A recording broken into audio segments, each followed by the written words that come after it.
Idag så ska ni få följa med trafikläraren David när han gör en testuppkörning med eleven Elias. Ni kommer få se Elias göra sin testuppkörning i soliga Stockholm när han kör i stadstrafik under rusningstider. Han missar en avfart på motorvägen och får motorstopp i en uppförsbacke. Trots det kan han klara sitt körprov. Under tiden så kommer ni få höra trafikläraren Davids kommentarer på Elias körning. Och i slutet så kommer David säga ifall han tycker Elias är redo för att boka sitt riktiga körprov eller inte. Om du vill boka en körlektion eller en sån här testuppkörning så kan du boka det på trafiken.se eller i Trafiko-appen. Nu kör vi!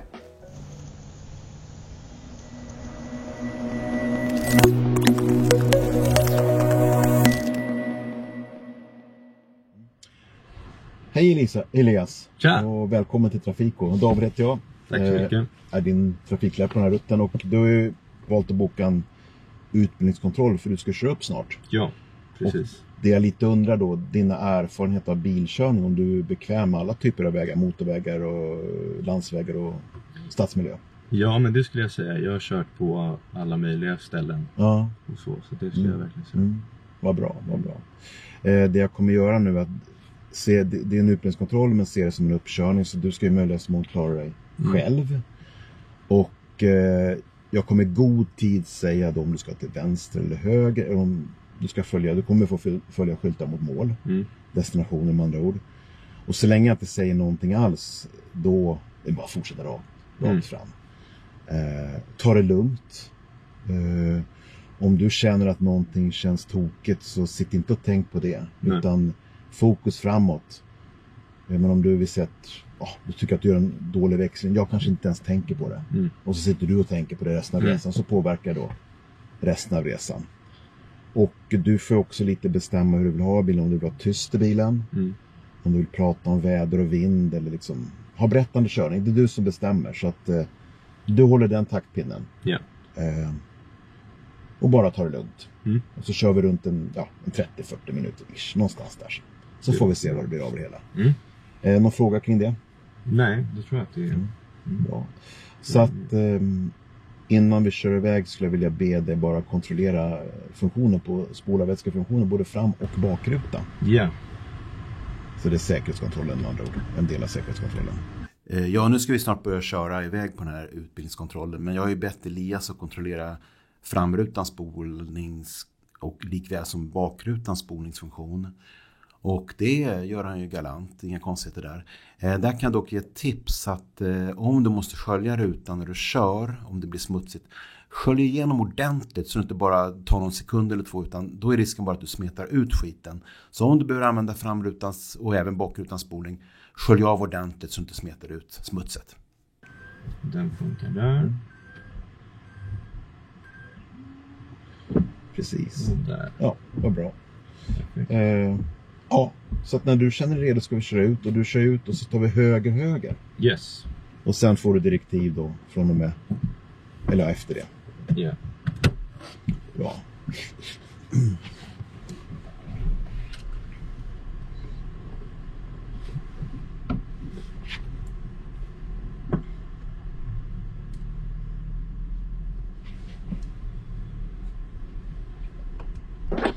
Nu har ju Elias börjat köra och det första han kommer fram till, det han ska köra till höger in på en gata.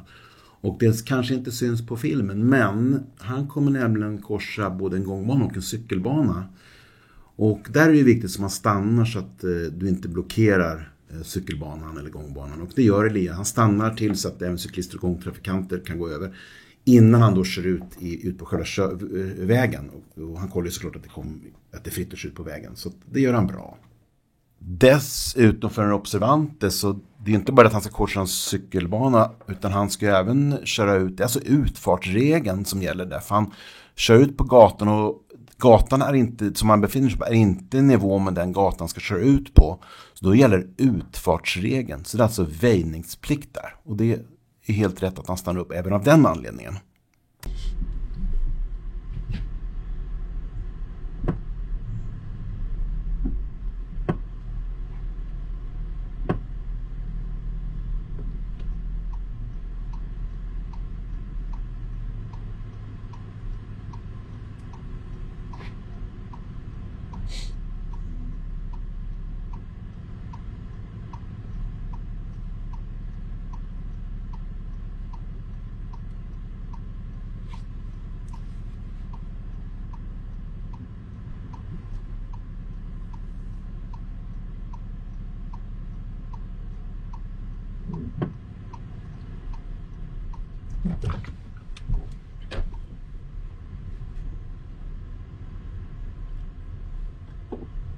Ja, Elias lämnar ju då gångfartsområdet och korsade cykelbanan, och nu har jag bett honom köra till höger in på en ny gata. Och då kommer han korsa samma cykelbana som han lämnar på gångfartsområdet. Och då kollar jag såklart på att Elias verkligen tittar om det kommer en cyklist bakifrån innan han då korsar cykelbanan, och även övergångsstället såklart. Och det gör han. Han kollar så att det inte kommer någon cyklist, och bra där. Jo, och jag tittar såklart att han verkligen vrider huvudet bakåt så att han inte bara tittar i liksom lite snett sådär, utan det gäller att kolla bakåt. I den här situationen ska man nästan behöva ha ögonen i nacken, för cyklisterna kommer väldigt fort. Så att det gäller ju verkligen om du korsar en sån här cykelöverfart att titta ordentligt bakom bilen, att du vrider på huvudet ordentligt. Det tycker jag Elias gör, så det är bra. Och sen när du kör in här på den nya gatan, då bara fortsätter du och följer den. Yes. Och sen kommer du få mål så småningom. Yes. Ja.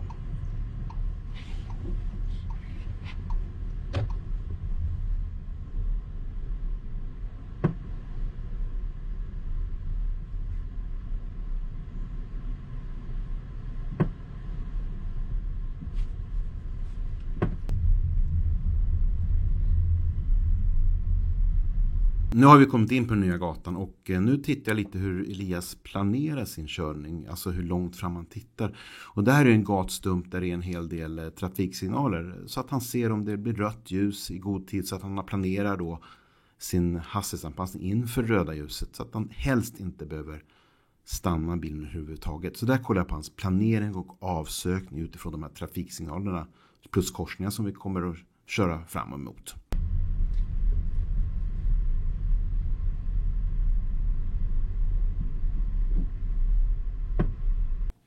Jag nämnde i början av Elias körning att han körde ut då från ett gångfartsområde där trottoarkanten inte var i nivå med körbanan. Och om man nu tittar korsningen kommer fram till, så ser vi där att från höger så är inte körbanan från den anslutande vägen, det vill säga från höger, den har ju som en upphöjning. Så det betyder alltså att de som kommer från höger där, de ska ju vänta in Elias, alltså väja för Elias enligt utfartsregeln.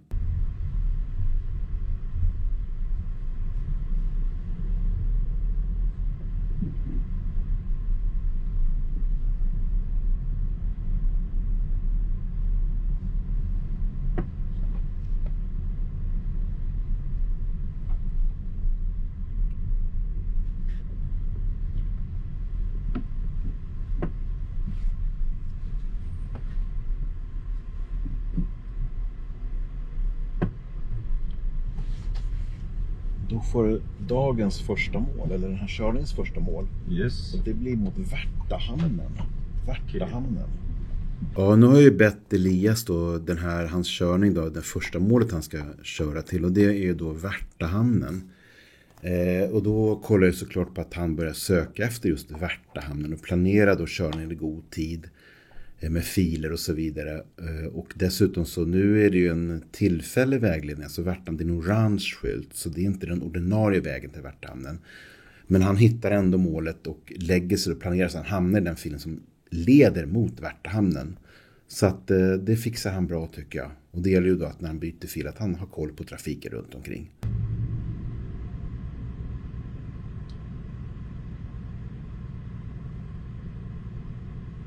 Ja, men vad ska du göra i sommar då? Har du några planer? Jag ska till Frankrike faktiskt. Ja. 2 gånger. Jaha. Nästa vecka med, eller den här veckan blir det. Ja. Med min flickvän och hennes familj. Okej. Sen om drygt en månad så med ett stort gäng vänner. Ja, okej. Ja. Var någonstans i Frankrike blir det? Vi flyger till Nice faktiskt. Ja, nu pratar jag och Elias lite med varandra, och tänk så här att du som kör upp, det är din körning, du har dessutom betalat för den här uppkörningen. Så att är det så att inspektören börjar prata och du känner att du blir störd eller du känner att du inte har fokus, då får du ju snällt be inspektören att ta samtalet senare. Så att om du känner att du blir störd av inspektören, så be den att inte prata. Det är tvärtom också. Om du känner att du vill prata, att du känner att det är bättre för dig, men då ska du ju prata om du vill. Så att det är liksom din körning. Du håller taktpinnen där. Prata eller inte prata. Du kanske till och med kanske har lite musik lite svagt i bakgrunden om du tycker att det känns bättre när du kör upp.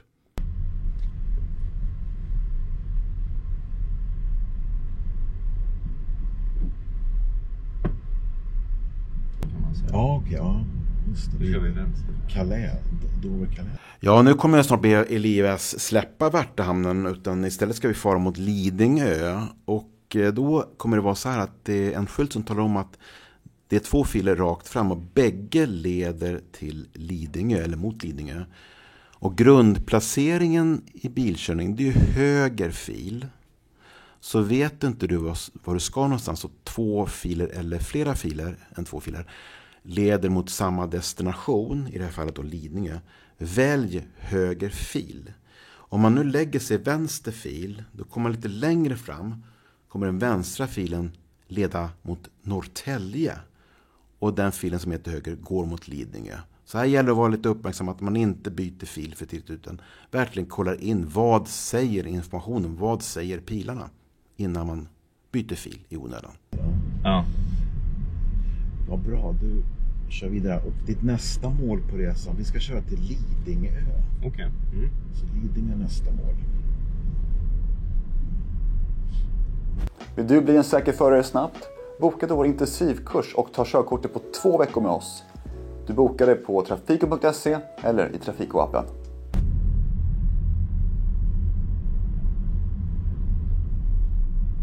Hur länge är det där då vid varje tillfälle? Det är en direkt vecka. Ja. Båda blir det. Ja. Ungefär. Drygt andra gången. 10 dagar ungefär. Så den första. Ja, och nästa situation som jag då kommer titta upp. Vi kommer ju närma oss nu Roslagstull, en stor, ganska rörig trafikplats i Stockholm. Det är mycket som är rörigt i Stockholm, bland annat Roslagstull. Och här tittar jag såklart på att Elias har då framförhållning och planerar sin körning inför cirkulationsplatsen. Och han har dessutom då kontrollerat Lidingö. Så jag brukar säga så här att du kommer fram till cirkulationen, ja, du ska titta trafiken från vänster, det ska vara fritt. Men lyft blicken. Titta längre fram, titta över cirkulationen, titta genom cirkulationen. Se, vad är det som händer på andra sidan? Det är samma gäller i korsningar. Det kanske är en ny hastighetsbegränsning eller det kan vara vägarbete. Så titta lite längre bort än bara just cirkulationsplatsen. Så vidga vyerna, titta långt fram och brett. Det är schysst att åka utomlands. Ja. Det är inte så dumt faktiskt. Nej.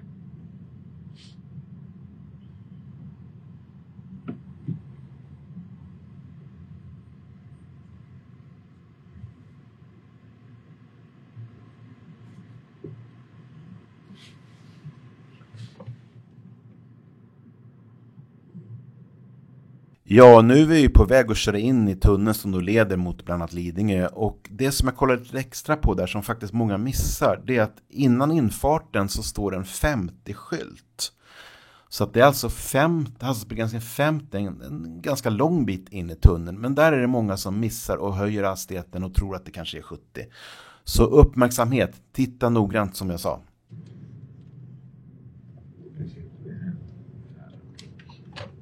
Då kommer vi få ett nytt mål av mig. Yeah. Du ska till Hjorthagen härnäst. Hjorthagen.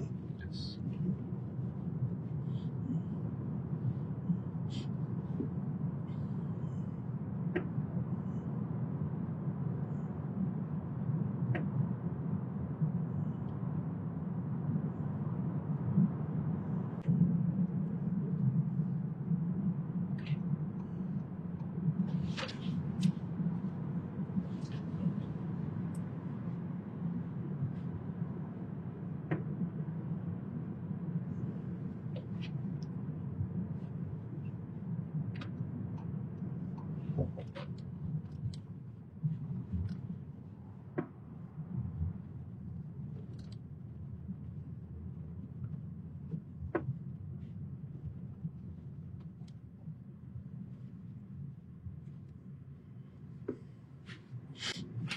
Ja, nu kommer Elias då få grönt ljus strax. Och om man för en observante så är det faktiskt en pil som visar grönt ljus.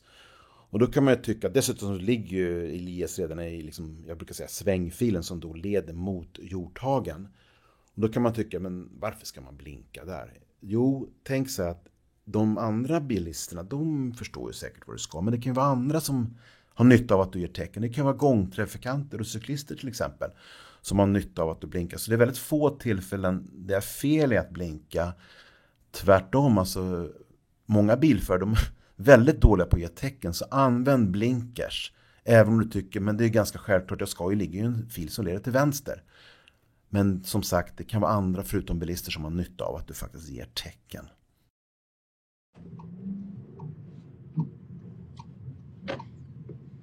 Du har ju en lång uppförsbacke framför här. När du kommer upp på krönet för den, då tar du till höger. Så höger upp på krönet.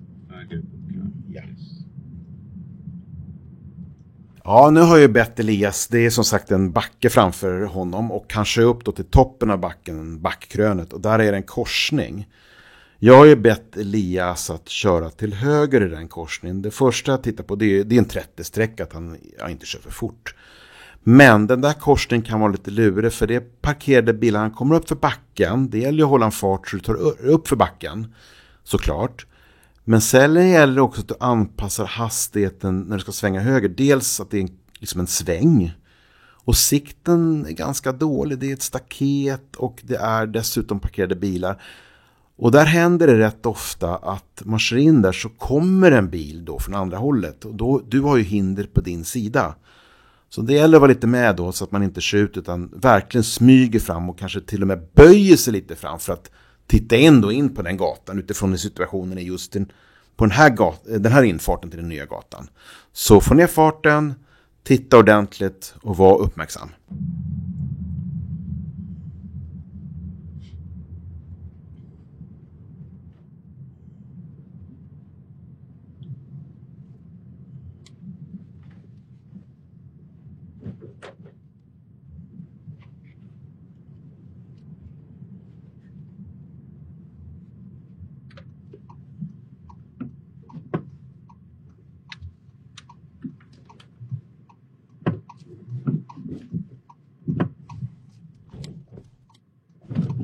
Ja, som sagt, den här korsningen är lite klurig. Dels att du måste få ner farten och ha koll.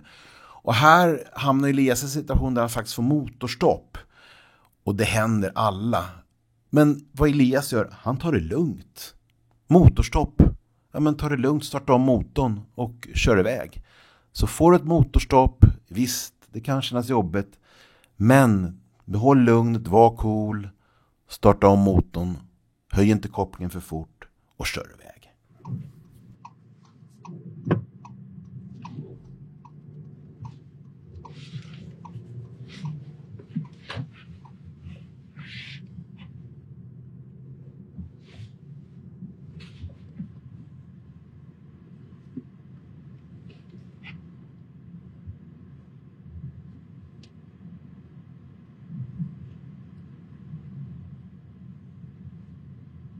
Nu kommer vi fram till en korsning där du har alternativet att antingen köra till vänster eller köra till rakt fram.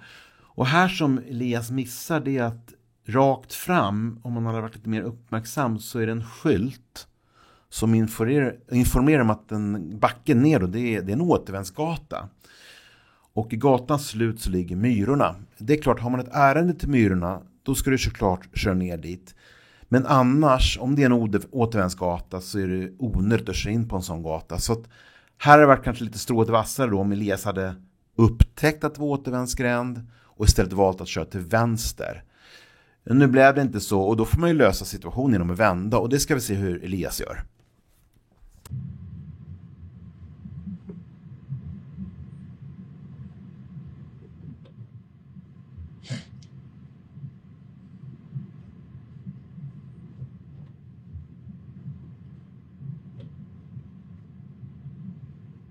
Här nere så vänder på något sätt och så kör vi tillbaks. Ja, nu har ju Elias kommit ner för backen som jag pratade om och där finns ju möjlighet att vända och Elias gör ju helt rätt, han bara konstaterar att jag kommer inte längre så han väljer att göra en U-sväng. Det du ska tänka på när du gör en U-sväng det är ju såklart att innan du påbörjar själva U-svängen titta titta åt innerspegel, ytterspegel vänster och döda vinkeln. Så att du har koll att ingen kommer, kanske en cyklist eller ett annat fordon. Ge tecken vänster. Kör långsamt ettans växel och så kör du runt. Innan du kommer ut ur själva U-et, det vill säga innan du ska börja räta upp bilen, titta gärna en gång till över döda vinkar, alltså över axeln vänster. För ofta, just vid U-svängar, så kan det vara att det är en garageutfart eller kanske kommer en cykelbana eller någonting. Så att kolla gärna bakom axeln vänster innan du kör ut ur själva U-et och ska räta upp bilen.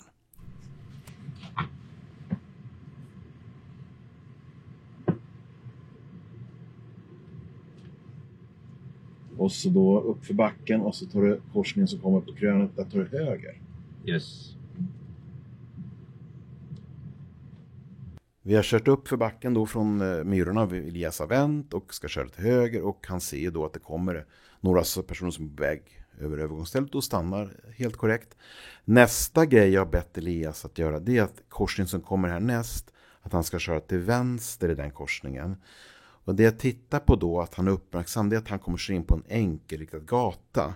Så dels kollar jag såklart att han uppmärksammar att det är det. Och sen också att det är en fyrvägskorsning så att han även kollar av den mötande trafiken och trafiken från höger. För där gäller ju då högerregeln om det skulle komma bilar från höger. Och han stannar ju upp jättefint och kollar flera gånger. Jättefin check. Och det är nästa steg jag kommer titta på nu när han kört in på den enkelriktade gatan.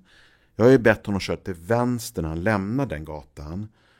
Och när du lämnar en enkelriktad gata, då kan du med gott samvete, om du ska till vänster, placera bilen åt vänster.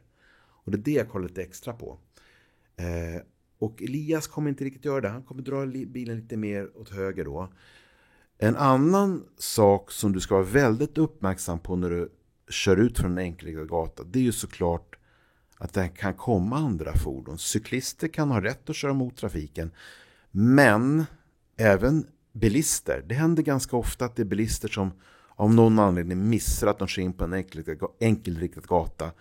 Så var uppmärksam. Ja, du kan med gott samvete köra åt vänster om du ska till vänster i en enkelriktad gata, men var beredd på att det kan komma fordon som kör mot trafiken. Korsningen härnäst tar du vänster. Mm.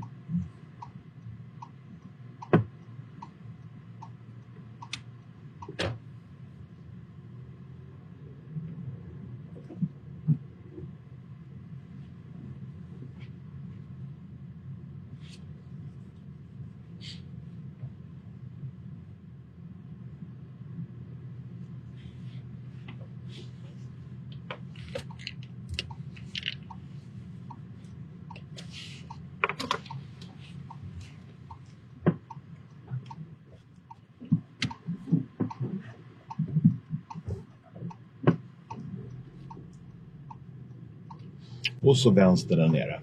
Yes.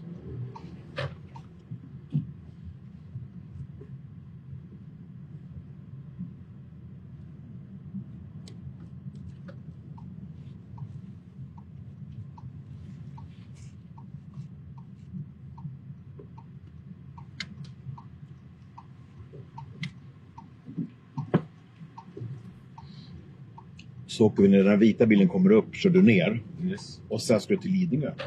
Okej.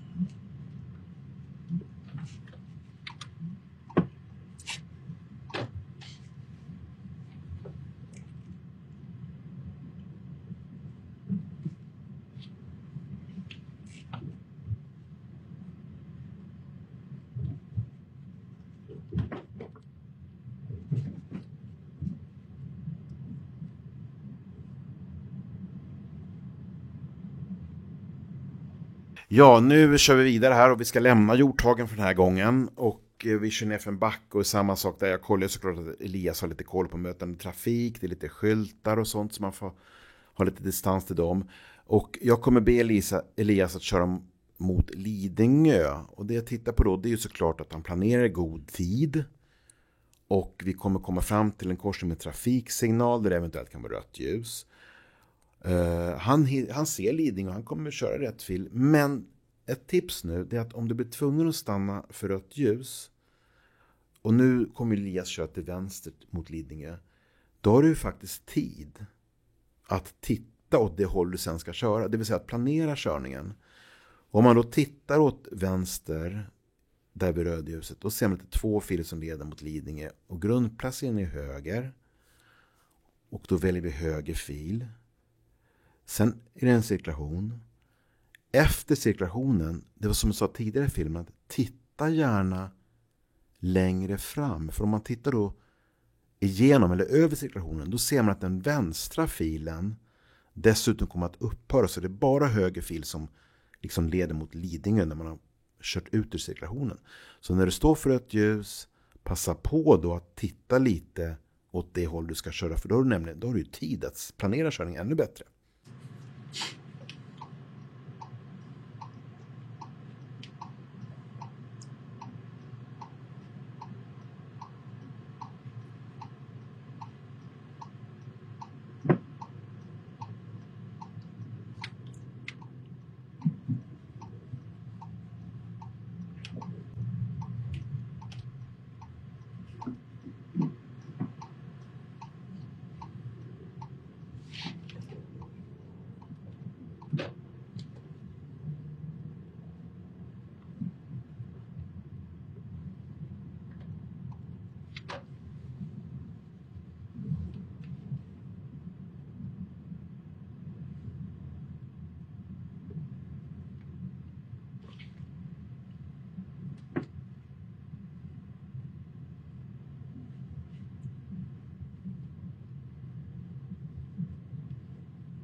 Och nu på väg till Lidingö. Och till nästa mål nu. Ja, det gick ju galant för Elias att då lämna det där trafikzonen med rött ljus. Han körde igenom cirkulationen, rätt fil och allt det där. Och nu kommer han ut på en liten sträcka ut på motorväg. Där det är hastighetsbegränsningen 70. Så en sak jag kollade, det är ju såklart att han håller hastighetsbegränsningen. Men en annan sak att titta på nu när han ska köra in på själva motorvägen. Dels att han tittar tidigt in på själva motorvägen och planerar god tid utifrån övrig trafik och hitta sin lucka. Och en annan sak som är jätteviktig, kom upp i fart ordentligt. Växla inte upp för tidigt utan jobba upp ordentligt i fart. Så att målet är, nu är det här en 70-sträcka, målet är när du lämnar accelerationsfältet, målet är att du ska ha då 70 eller strax under 70 när du kommer in på själva motorvägen. Så att accelerera ordentligt, tid och avsökning, lägg gärna på blinkers tidigt. Jag brukar säga att lägg på blinkers där spärrområdet börjar. För dels visar du tidigare de förarna som är ute på själva motorvägen att hallå, hjälp mig, jag vill in. Sen är det också det att när du väl ska köra in på själva motorvägen, då kanske det är så mycket annat att tänka på. Vi ser bilarna framför och bilarna ute på motorvägen. Men då har du fått bort ett moment. Då ligger blinkers där redan och tick-tack. Då har du fått bort det momentet. Då kan du fokusera på trafiken istället. Centrum. Centrum. Ja.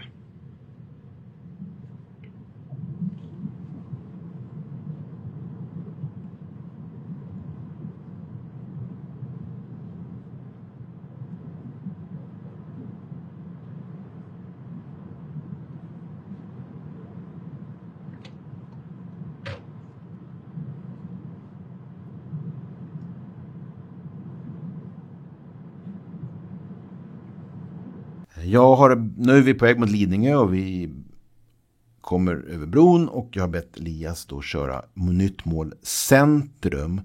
Och när vi har passerat bron, liksom börjar komma över bron, då är det ju ganska många skyltar då som har information. Vita skyltar, det är lokalt mål allihopa. Och där kan det vara lite klurigt ibland att man kanske kör lite för fort så man inte hinner ta in informationen. Men Elias han anpassar sig så han hinner ju faktiskt se då Centrum och fortsätter mot Centrum. Men strax efter vi har kört över bron och kommit upp på Lidingö, till höger, det är som en ramp, en avfartsramp upp till ett bostadsområde. Där står det 2 hastighetsbegränsningen 50.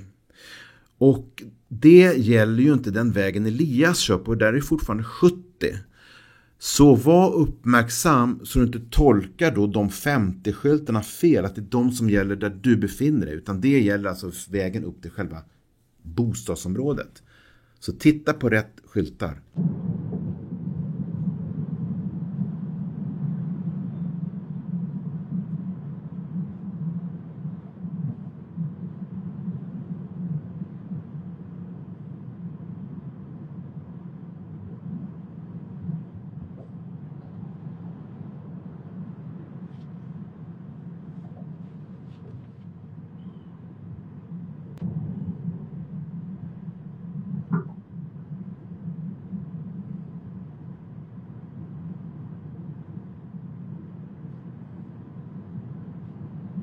Ja, nu är vi ute på motorvägen och det jag tittar då extra på det är ju såklart säkerheten, att inte Elias ligger och kör för nära fordonet framför sig. Och en metod som jag själv använder mig av, det är något som kallas för 3 sekunders regeln. Det vill säga att bilen eller fordonet framför dig passerar någonting, vi säger en skylt eller träd. Från den punkten som det fordonet har passerat, om vi säger skylten då räknar du 1001, 1002, 1003. Hinner du räkna bara till 1002 tills du har passerat, då ligger du för nära. Så minst 3 sekunder mellan fordonet framför och ditt eget fordon. Och då pratar vi torrt, fint väglag. Precis som Elias kör på den här dagen. Det var ju jättefint väder. Är det halt, dimma, mörkt, okej. Då måste du tänka om. Då kanske det är 10 sekunder. Men minst 3 sekunder är säkerhetsavståndet.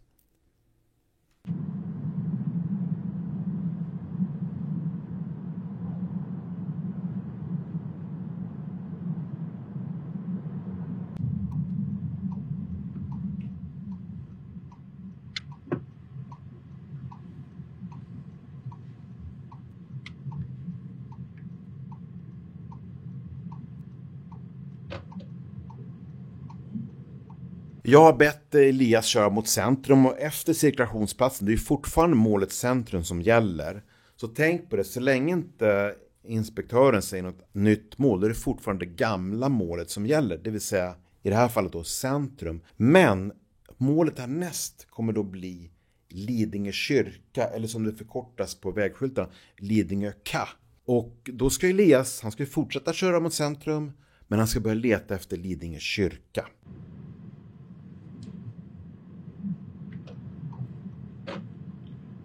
Och nu får du ett nytt mål igen. Lidingö kyrka, Lidingö Ka. Förkortas Ka. Lidingö kyrka.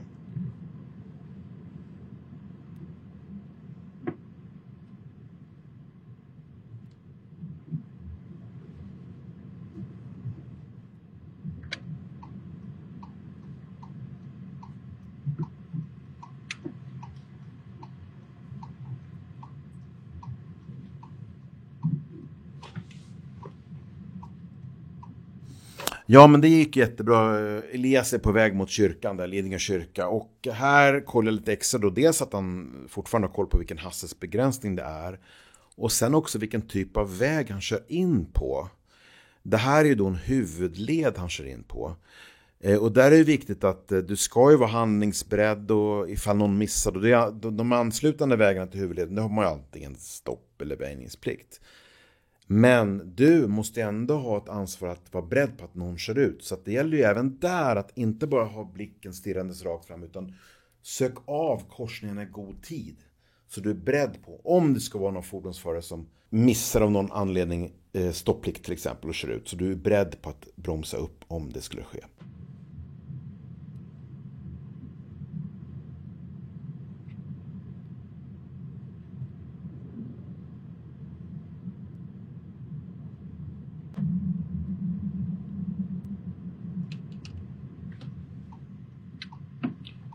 Sen lite längre fram så är det en parkeringsplatsområde på vänster, så du kör in där och så backar du in på en parkeringsplats.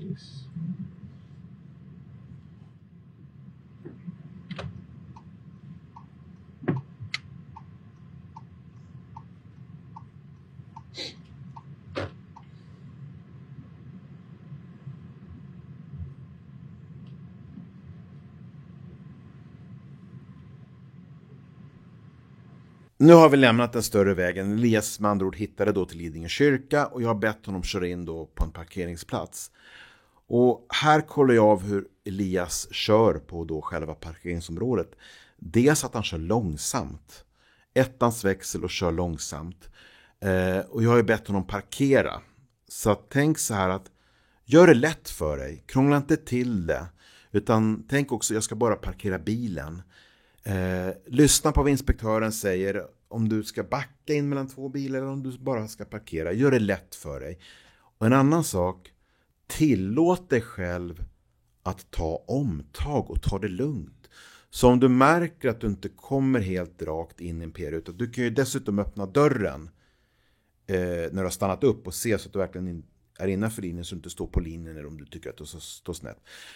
Jag menar, du får ju köra ut och ta omtag. Så att bara säg det att jag ska bara rätta till bilen. Det är helt okej. Och ingen stress.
Bra, och så kör vi tillbaks.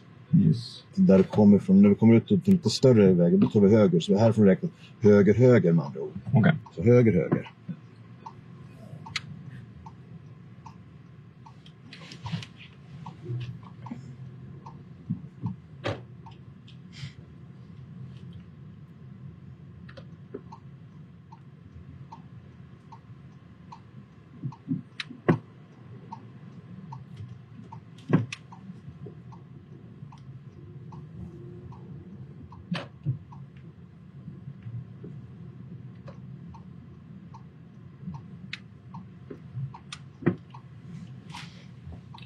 Och sen nytt mål nu, Stockholm.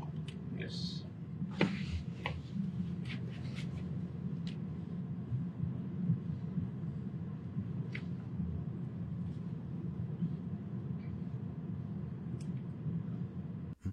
Ja, snart kommer vi fram till ett område där det är vägarbete. Jag tror man på att lägga ner nya rör då för Lidingöborna. Och där kommer det vara en skylt, en blå skylt, fyrkantig, där det står 30. Det är alltså en rekommenderad hastighetsbegränsning. Det är ju egentligen 60. Och det du ska tänka på då att det är en rekommendation. Så länge det är aktivitet nära vägen, vi ser här då fallet där de håller på att lägga ner de här nya rören, då tar vi ner hastigheten, då kör vi 30. Vissa hänsyn till de som jobbar vid vägen, det är deras arbetsplats. Hade du kört där på, vi säger natten eller sent en söndag kväll, då är det antagligen inga som jobbar där. Då kan du hålla högre hastighet. Men tänk på det också att ofta de här arbetsplatserna, vägarbeten och så vidare, där är ofta vägen ganska dålig. Det kan vara grus och lera som har hamnat på vägen och det kan vara trångt och så. Och här är det ganska trångt på just den här sträckan. Så att kolla av aktivitet nära vägen eller om vägen är smal eller om det är mycket stenar och sånt på vägen. Och en sak du också ska tänka på att en sån här skylt då som visar att du ska rekommendera hastighet, det bör avslutas av en skylt där det är ett rött streck över skylten. Och det talar ju då om för dig att här upphör då själva arbetsområdet. Men ganska ofta så har de missat att ställa ut den skylten, att den kanske är omkullkörd. Men då får du tänka lite så här, var slutar arbetsområdet? Så när du ser att det här är inte någon vägarbete längre, då kan du då gå tillbaks då till den, i det här fallet är det 60, även om det blir 50 lite senare. Så när du ser, om du ser en röd slutskylt med rött streck där arbetsområdet slutar, kan du ta upp farten igen.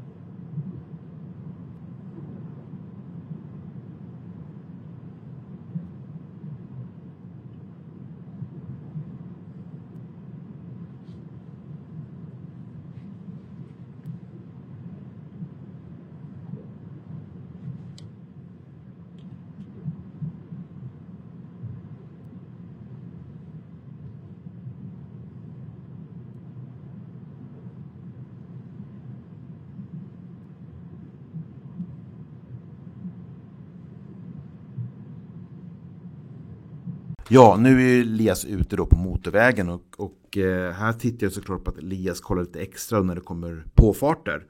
För där har vi en skyldighet att de som ska köra in på motorvägen, att du som är ute på motorvägen redan ska hjälpa dem in genom att anpassa deras hastighet. Antingen då att du kanske sänker farten lite så att den som ska in kommer in framför dig.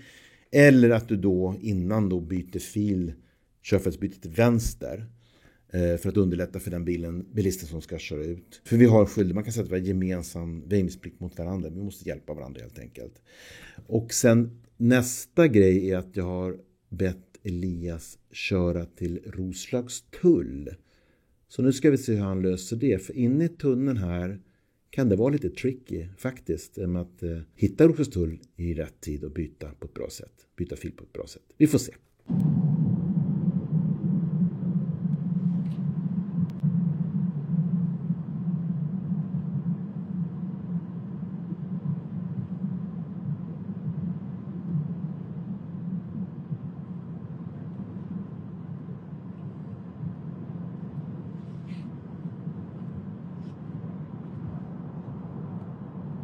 Ja, nu har vi kommit fram till den punkten då där Elias ska skifta körfält från det högra körfältet och egentligen ända bort till det vänstra körfältet för att komma just till Roslagstull.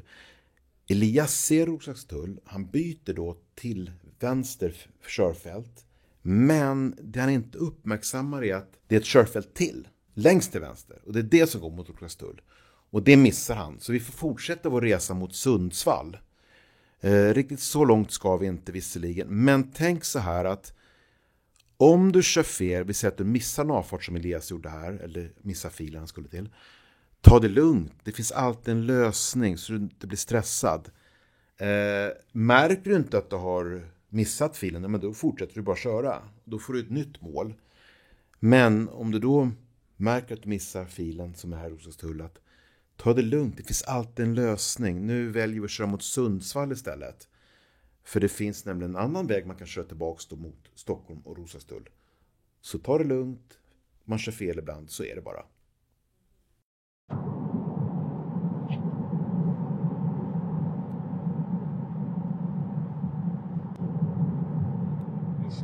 Ja, det var där egentligen. Ja, precis. Det finns alltid en lösning.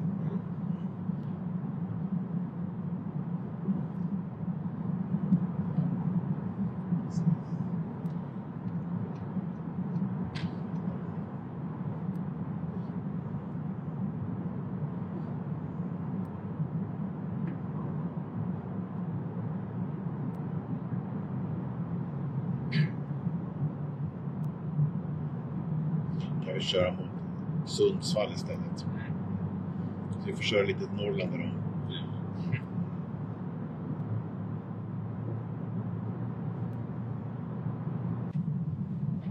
Så nästa målet nu då ska du till Solna C. Solna centrum, jajamensan.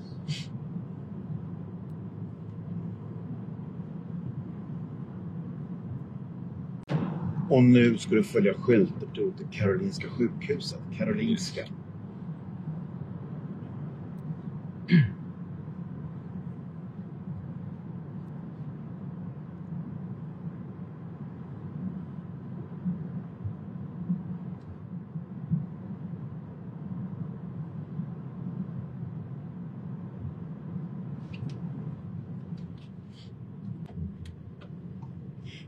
Det är bara att följa nu. Vi ska inte Karolinska sjukhuset. Så det är bara att fortsätta följa skyltarna.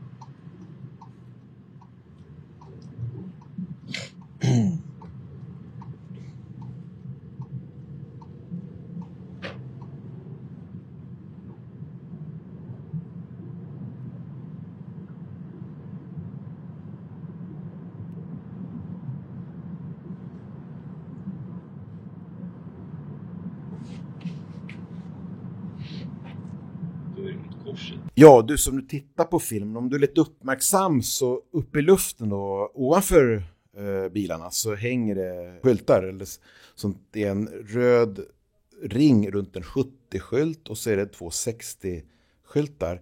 Det är tillfälliga hastighetsbegränsningar. Just den här vägen är 70. Men den röda ringen runt 70, det betyder att det är max 70 som gäller.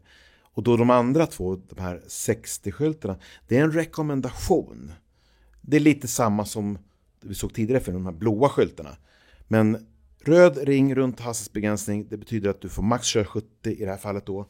Och sen de 2 andra 60, rekommendation. Ja, precis. Sjukhus. Exakt.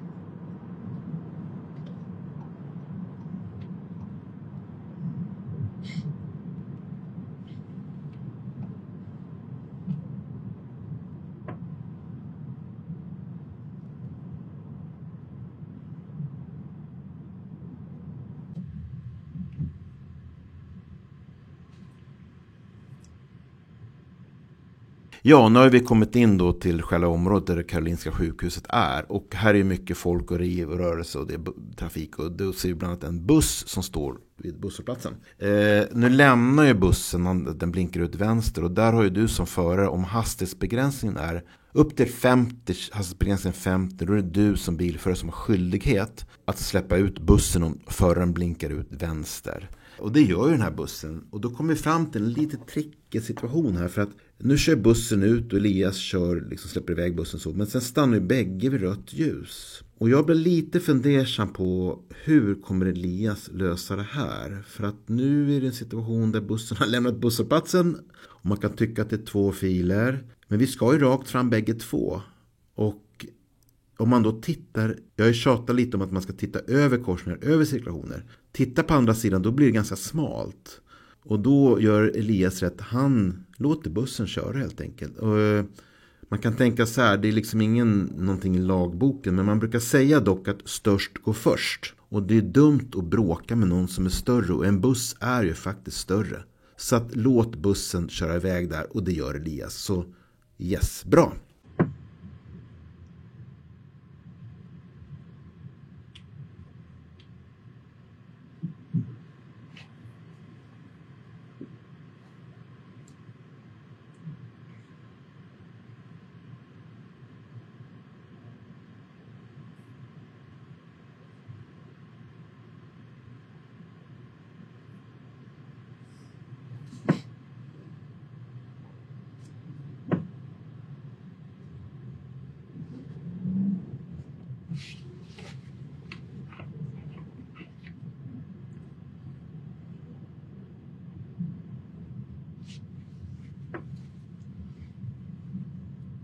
Du har ju ett gult, ja nu skyms det, men strax kommer det ett gult hus. Ja, så in mellan, alltså till vänster efter gula hus där framme. Så, ja, efter gula huset till vänster, jajamän.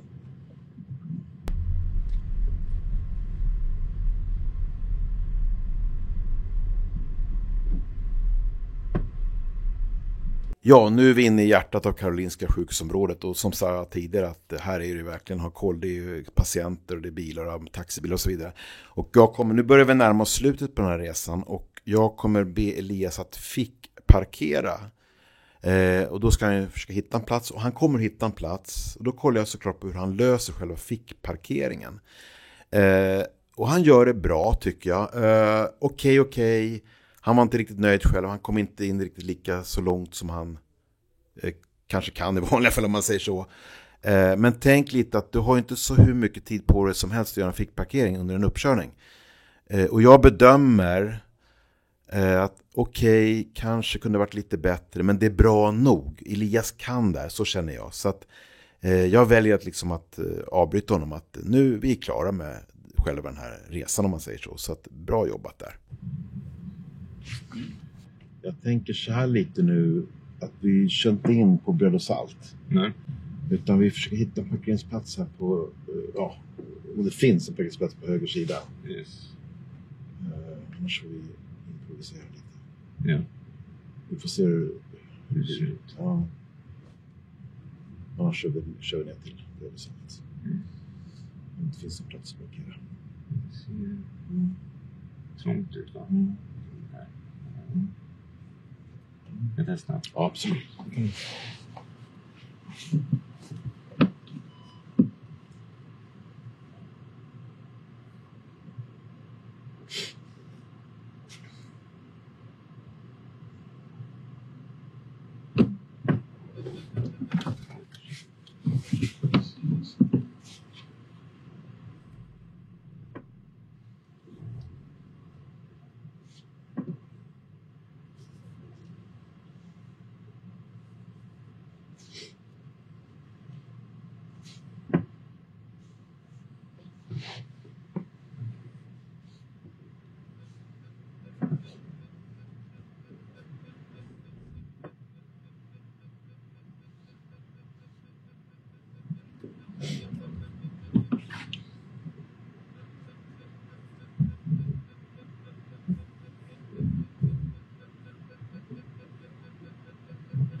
Jag kommer in lite långt ut alltså.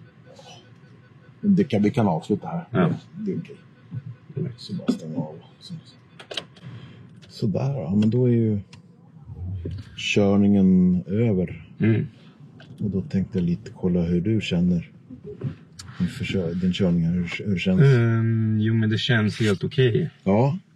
Det kändes som att det var några sekvenser där jag kanske missade några saker. Ja, var det något speciellt du tänkte på? Nej, men det var någon högregel tänkte jag på. Där det blev lite halvdant liksom. Det kanske borde ha stannat. Ja, det är nog den jag tänker på. Var någonstans kommer du var någonstans den, det kanske är svårt att beskriva nu efterhand men... Ja, var det? Men det var väl i samband med Hjorthagen-området tror jag. Okej. Ja, just det. Ja. Någon annan? Nej, inte som jag kommer på just nu. Men... Jag tycker överlag att du körde riktigt bra. För absolut. Det var ju, du fick motorstopp 2 gånger. Men du löste det, du tog det lugnt och du startade om och körde vidare. Inget konstigt med det, så sett va. Utan du höll lugnet. Och sen att jag gav dig att köra då mot olika destinationer och mål. Och du körde ju dit det var, du missade då Roslagstull och den är lite tricky. Ja. Så att skylten ligger lite på något sätt. Ja, den gör ju det. Och det gäller liksom att man ser, okej, man ska till vänster. Och då gäller att kolla, okej, det är ända bort till vänster. Men man löser genom att köra vända någonstans. Då så bad det köra mot Karolinska. Och då, nu står vi här. Så att, jag visst, du kanske kom lite långt ut här, men du reflekterar över det. Så att, hade du fått joxet, nu bad det att det var okej. Men annars så hade du kanske joxet då så att du kommit in. Lite mer med rumpan där. Så att, men du reflekterar över det. Så att, jag tycker den här körningen känns bra för mig. Så att, jag skulle vilja säga att jag önskar lycka till på din kommande uppkörning. Och behåll lugnet och var noggrann. Just där om man missar en av. Du konstaterar att du sa, jag vet inte exakt, men du sa att jag skulle av där. Alltså Roslagstull. Du såg att du körde fel. Men jag menar, du behöll lugnet och sen gav jag den en lösning där. Så att, Ja, som sagt, Elias han klarar den här körningen galant tycker jag.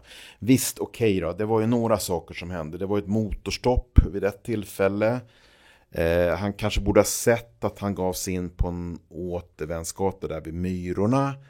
Och sen missade han ju också att när han gjorde U-sväng så missade han att ge tecken vänster, och det bör vi göra. Vi rullar vidare, Lidingö. Jag bad honom sen att köra då mot Roslagstull. Och han såg Roslagstull bra, men han missade själva avfarten mot Roslagstull. Och då blev jag tvungen att ta en annan väg. Det löste sig. Och sen då, om vi avslutningsvis med den här fickbacken han gjorde, att Elias själv tycker att han ville göra det bättre, men det var jag faktiskt som sa att det är okej. Så att okej, det var lite misstag där. Men jag tycker helheten, alltså riktigt bra kört. Och det är ju säkerheten främst. Jag tycker Elias har kört mjukt, fint, säkert. Och han planerat i god tid och hittat de mål han ska hitta. Och jag har kört bra helt enkelt. Det var ju också där att han just med enkelhet gata, att han kanske borde ha lagt sig då till vänster när han lämnade den. Okej då, visst absolut. Men helheten bra. Så ja, med gott samvete tycker jag att det här var en godkänd körning. Bra.